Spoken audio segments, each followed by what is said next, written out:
नमस्कार। आज हम बात करेंगे कि न जन्म न मृत्यु, सिर्फ परिवर्तन ही होता है। हम जो देख रहे हैं, हम जिसे शरीर कहते हैं, वह भी हम बेहोशी में ही कहते हैं, क्योंकि यह शरीर 5 तत्व के कण मिलता है। वही कण मिलने से हमें शरीर दिखाई देता है, और जब वही कण का विसर्जन हो जाता है तब हम इसे मृत्यु कहते हैं। तो शरीर का जन्म ही नहीं होता है, सिर्फ 5 तत्व के कण मिलते हैं तो हमें शरीर का रूप दिखाई देता है, और 5 तत्व अपने अपने कण को वापस ले लेता है। कण का विसर्जन हो जाता है तो हम इसे मृत्यु कहते हैं। तो पहली बात, यह परमात्मा हम किसको कहते हैं? परमात्मा कोई व्यक्ति नहीं है। परमात्मा एक शक्ति है, और वह शक्ति अणु अणु में मौजूद है। अणु में इनका हाथ है। तो हम जो देख रहे हैं, वह चाहे चेतन हो या चाहे जड़ हो, सभी में परमात्मा मौजूद है। परमात्मा कोई ऐसा नहीं है कि चांद तारों में या बादलों में छुपकर यह सब अस्तित्व को चला रहा है। हम जो देख रहे हैं, हम जिसका महसूस कर रहे हैं, वही तो परमात्मा है। तो हर कण मिलकर यह पूरा अस्तित्व बनता है, और हमें यह पूरा अस्तित्व की जोड़ दिखाई देती है। वही तो है परमात्मा। तो परमात्मा अजन्मा है, परमात्मा अविनाशी है, और हर कण कण में वह मौजूद है। तो हर कण परमात्मा का रूप होता है। तो परमात्मा कैसे जन्म ले सकता है, और मृत्यु भी कैसे हो सकती है? हम एक बीज को देखते हैं तो हमें बीज में न पेड़ दिखाई देता है, न फूल दिखाई देता है, न फूल की खुशबू दिखाई देती है, और न फल दिखाई देता है। फिर भी बीज के भीतर पेड़ भी है, फूल भी है, और फल भी है।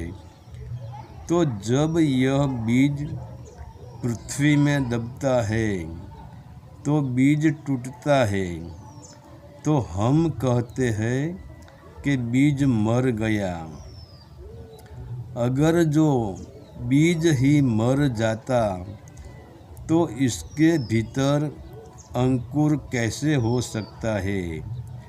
बीज मर गया तो वह बीज पेड़ कैसे हो सकता है? कभी बीज मरता ही नहीं है, सिर्फ बीज का रूपांतर होता है। पहले बीज था तो अब पेड़ बनने लगा, और वही एक बीज रूपांतर होकर बड़ा पेड़ बन जाता है। तो वह पेड़ में अनंत बीज लगते हैं। अगर जो बीज ही न रहा होता, बीज ही मर गया होता, तो वह बीज दूसरे बीज कैसे पैदा कर सकता है? तो जैसे बारिश आकाश में से एक एक बूंद करके गिरती है, और सभी बूंद मिलते हैं तो वह सभी बूंद मिलकर एक नदी बन जाती है। तो एक बूंद नदी नहीं बन सकता है। सभी बूंद जब मिलते हैं तब नदी बन सकती है, और वह बूंद नदी बनकर बाढ़ भी ला सकता है। और वह सभी बूंद सागर में जाते हैं तो वह बूंद सागर का रूप ले लेता है। तो सागर भी सभी बूंदों का जोड़ है, और वही बूंद जब भाप बनकर बादल में जाता है, फिर वही बूंद बारिश बनकर पृथ्वी पे आता है।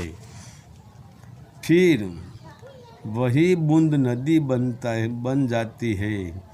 फिर वही बूंद सागर हो जाता है। तो वैसे ही यह हमारा शरीर 5 तत्व के कण मिलने से होता है, और हमारा बीज यानी वीर्य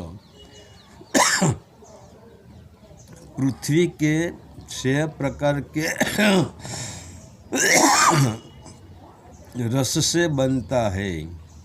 और फिर जब तुम स्त्री के साथ संभोग में उतरते हो तो वीर्य के रूप में, बीज के रूप में तुम स्वयं स्त्री के गर्भ में पड़ते हो, और गर्भ में तुम्हारा परिवर्तन होता है।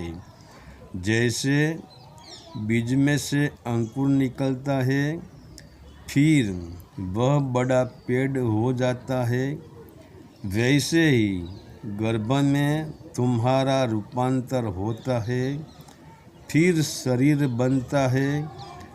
तो तुम जिसे शरीर कहते हो वह भी 5 तत्व की जोड़ है, मगर हमारी बेहोशी के कारण हमें शरीर दिखाई देता है, 5 तत्व की जोड़ दिखाई नहीं देती है। तो एक बात तो पक्की है कि हमारा जन्म होता ही नहीं है।